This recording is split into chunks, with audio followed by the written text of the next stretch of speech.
One thing that's really interesting, and I think that is not talked about much, and maybe in the West or maybe on stream people don't realize it as much as I realize, that Deja Coop is nice for dropping the big 31 months. Thanks very much. Because how important jet lag is for events and tournaments. Jet lag and traveling is such a huge factor to travel across the world and then try to compete in a tournament. That shit destroys you. It's so hard. Even for me, when I go into Japan, my sleep schedule got fixed like that, right? I went to bed at midnight when I got to Japan, woke up at 9 a.m. the next day. I felt awesome. I slept one more day. Even after that 2 days, when I was commentating that day, right, we commentated from 11 a.m. to 7 p.m. And in that block, I could feel my head was like, I was tired. I was like really trying to focus, and I could feel myself like, man, if I don't like super focus, I'm going to fuck up. I could just feel it in my body how tired I was. And for the players that travel far, it's the same way, right? Like, I think anybody who has to travel really far and get on a plane and go like across the world, that shit kills you. Having to travel so much, it's so rough for jet lag, and it's so rough on the body that I don't think people give enough credit to international players that travel over. If you're a Western player that goes from East Coast to West Coast, you're like, man, I'm tired, but I'll be okay.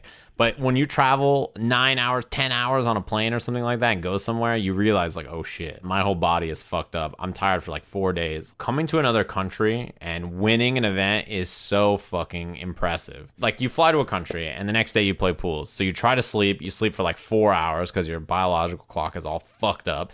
And then you play pools, and then you try to eat and then rest and then sleep and wake up the next day and play top 8. And by the time you're in the top 8, your body is like, okay, almost.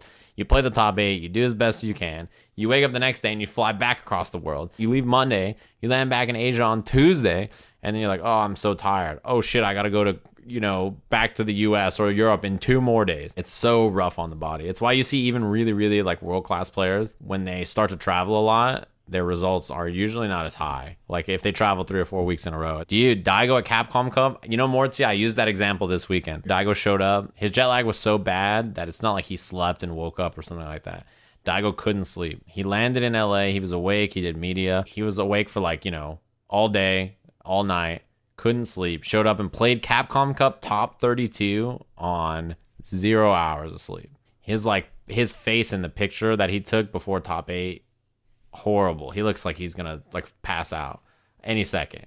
And he went 0-2 in Capcom Cup because of it. And that's someone who's been traveling for 20 years or whatever. Like, it's not someone who's brand new. Anyway, that is my piece about why when players travel internationally, you gotta put some respect on their name, Even my body, boom, I instantly rebound. Like today, I slept 11 hours or 10 hours. I woke up. I was like, I felt great.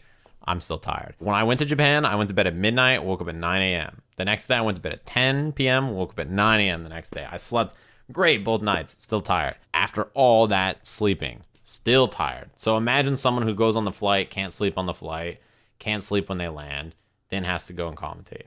This series of back and forth where Tachikawa said Hook Gang God was complaining actually that he didn't want to go on a long flight to Singapore because the flight was long. And then Tachikawa says, okay, we always long flight to go to America and Europe with an angry face. It's true. Japanese players have to travel super far, right?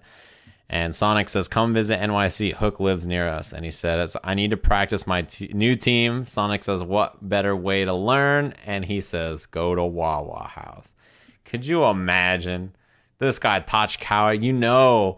He was grinning ear to ear when he was typing this shit. Go to Wawa House, bitch. He was feeling good about that shit. He had to talk that shit. Just like I'm talking to Red Mage 64 for dropping the big sub. That shit is good. Wawa is a beast. What's it called? Tachikawa is a beast. Wawa too.